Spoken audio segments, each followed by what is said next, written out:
bienvenue pour cette exploration assez particulière aujourd'hui. On va se pencher sur un vieil ouvrage, Hypnotisme et spiritisme. On est vraiment aux frontières de la psyché là.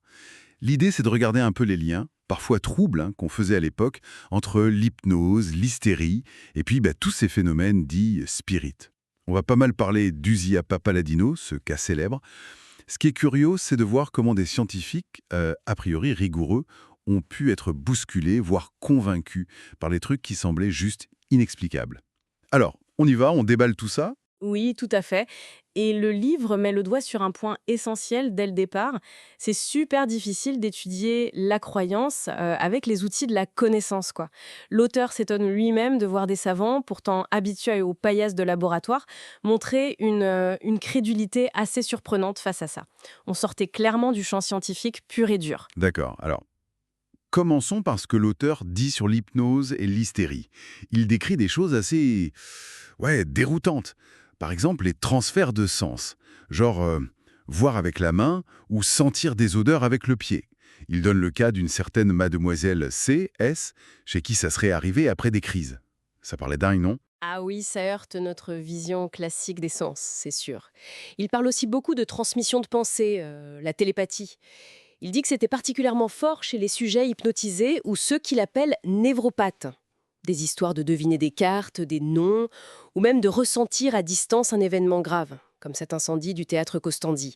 Un prof l'aurait vécu en direct sans y être. Ah ouais, quand même. Et il y a aussi les rêves, c'est ça? Des rêves lucides pour retrouver un objet perdu. L'exemple des champs de Dante retrouvés par son fils après un rêve, c'est frappant. Mais aussi des rêves prémonitoires annonçant parfois des décès. Comment il analyse ça, l'auteur? Il range tout ça dans la catégorie occulte, parce que la science de l'époque ne pouvait pas l'expliquer, tout simplement. Le point commun qu'il note, c'est que ça arrive toujours dans des états où la conscience normale est, disons, diminuée. Hypnose, crise d'hystérie, rêve, comme si cette baisse de vigilance laissait la place à un automatisme psychique, à l'inconscient, qui aurait des capacités cachées. Et cet automatisme, ces capacités un peu folles, on les retrouve à fond avec Sapia Palladino, c'est bien ça? Cette médium italienne dont on a tant parlé. Exactement. Elle est un peu le cas d'école dans le livre. Les phénomènes pendant ces séances, c'est assez spectaculaire, hein. On parle de tables qui lévitent, parfois juste un peu, parfois complètement. Il y aurait même des photos. Et on dit qu'elle-même se serait soulevée du sol en restant assise sur sa chaise. Léviter sur sa chaise. Carrément. Mais il y avait d'autres choses. Des contacts physiques bizarres. Ah oui, des attouchements par des mains invisibles, des instruments de musique qui jouent tout seuls, des objets qui apparaissent de nulle part, et puis le niveau au-dessus, les matérialisations, des mains, parfois des visages, et même des silhouettes plus complètes décrites comme des fantômes. Celui du fils de Vassallo ou de la mère de l'auteur, il parle même d'un membre fluidique, une sorte de bras invisible mais tangible qu'elle pourrait diriger. On imagine le scepticisme ambiant. J'imagine que ça se passait dans le noir, ces séances, pour aider un peu. Souvent dans une lumière très faible, oui, ou dans le noir complet.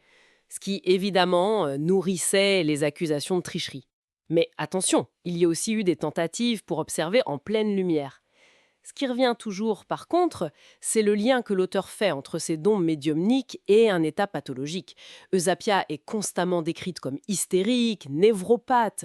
Une des hypothèses pour expliquer certains trucs, comme agir à distance, c'était celle du double. L'idée que sa sensibilité et sa force vitale pouvaient en quelque sorte sortir d'elle et agir ailleurs. Une sorte de dédoublement, quoi. Intéressant comme tentative d'explication psy.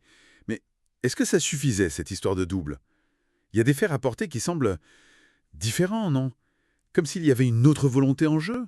Assez troublant, par exemple, des messages reçus via la table qui vont complètement à l'encontre de ce que pensait Eusapia, la table qui se déclare monarchiste alors qu'elle ne l'était pas apparemment, ou alors des informations données dans des langues qu'elle ignorait, ou des détails très précis sur des événements que personne dans la pièce ne connaissait. Et physiquement, est-ce qu'on a mesuré si elle dépassait ses propres forces? Oui, apparemment, des mesures avec un dynamomètre auraient montré des forces bien supérieures à la sienne.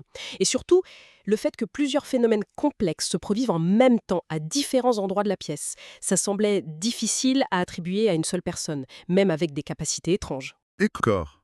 Alors, face à ce dilemme, quelle est la conclusion de l'auteur? hypothèse psy ou hypothèse spirit? Il reste très prudent. Il concède que beaucoup de choses pourraient s'expliquer par les capacités incroyables de l'inconscient du médium, amplifiées par son état particulier, pathologique selon lui.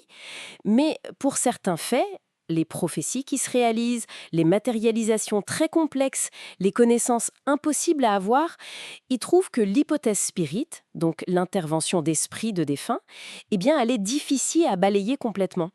Il fait d'ailleurs le lien avec l'universalité de ce genre de croyances chez les chamans, les sorciers, etc. En somme, ce livre nous fait vraiment toucher du doigt un moment où la science essayait de comprendre l'inexplicable. Ça montre bien la tension entre l'observation rigoureuse et la difficulté d'interpréter sans projeter ses propres idées, surtout face à quelqu'un comme Usapia Palladino. C'est tout à fait ça. Et ça nous laisse avec une question, je trouve. L'auteur insiste sur ces capacités merveilleuses. Elles apparaissent quand le psychisme normal est comme désorganisé, fragmenté, transe, hystérie. Alors, même si on laisse de côté l'idée des esprits, qu'est-ce que ces états modifiés de conscience nous disent sur nos propres potentiels cachés, sur des dimensions peut-être inexplorées de notre inconscient qui pourraient s'activer dans des conditions pas ordinaires? Ça laisse matière à réflexion.